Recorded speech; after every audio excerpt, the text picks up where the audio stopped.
आता मागच्या 1 फेब्रुवारी रोजी भारत सरकारने अर्थसंकल्प जाहीर केला आणि यामध्ये नंदुरबार जिल्ह्याला प्रामुख्यानं मुलींचं वसतिगृह, ज्या उच्च शिक्षणासाठी ज्या मुली जिल्ह्याच्या ठिकाणी येतात, त्यामध्ये प्रामुख्याने सायन्स असेल, इंजिनिअरिंग असेल, मॅथमॅटिक्स असेल, टेक्नॉलॉजी असेल, या विषयांचं शिक्षण घेण्यासाठी ज्या मुली जिल्ह्याच्या ठिकाणी येतात, तर प्रत्येक जिल्ह्यामध्ये एक मुलींचं वसतिगृह हे उभारण्याचा संकल्प या अर्थसंकल्पामध्ये करण्यात आलेला आहे आणि याचा फायदा नक्कीच नंदुरबार जिल्ह्यालाही होईल. नंदुरबार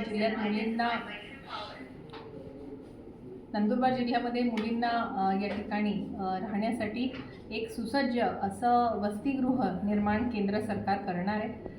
या व्यतिरिक्त प्रधानमंत्री ग्रामसडक योजनेअंतर्गत 378 कोटी रुपयाचा भरघोस असा निधी महाराष्ट्राच्या वाट्याला केंद्र सरकारने अर्थसंकल्पामध्ये दिला आहे.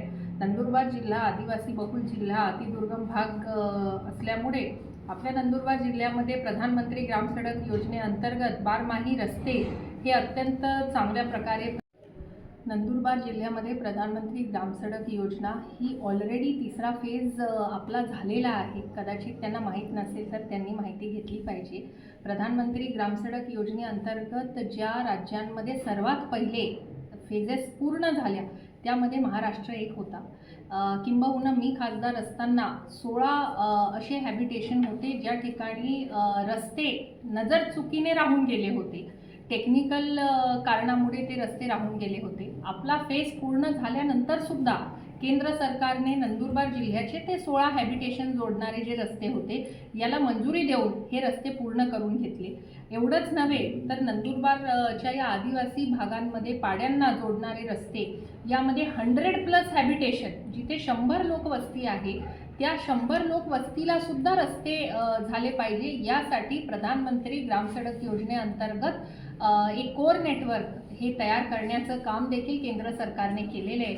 मला असं वाटतं की गोवाल पाडवी यांना कदाचित याबाबत माहिती नाही. त्यांनी पहिले माहिती घ्यावी आणि मग कुठलंही स्टेटमेंट करावं. नुकताच झालेल्या वर्ल्ड इकॉनॉमिक फोरममध्ये महाराष्ट्राचे लोकप्रिय मुख्यमंत्री आदरणीय देवेंद्र फडणवीस साहेब यांनी MOU नंदुरबार जिल्ह्यामध्ये एक मोठा उद्योग उभारणीसाठी जवळपास 4000 कोटींचा MOU हा त्या ठिकाणी साईन केलेला आहे आणि यामुळे नंदुरबार जिल्ह्यामध्ये मोठी गुंतवणूक आता या येणाऱ्या पुढच्या काळामध्ये येते. याचा नक्कीच फायदा हा नंदुरबार जिल्हावासियांना होईल. खास करून जे बेरोजगार आहेत त्यांना मोठी रोजगाराची संधी या माध्यमातून उपलब्ध होईल.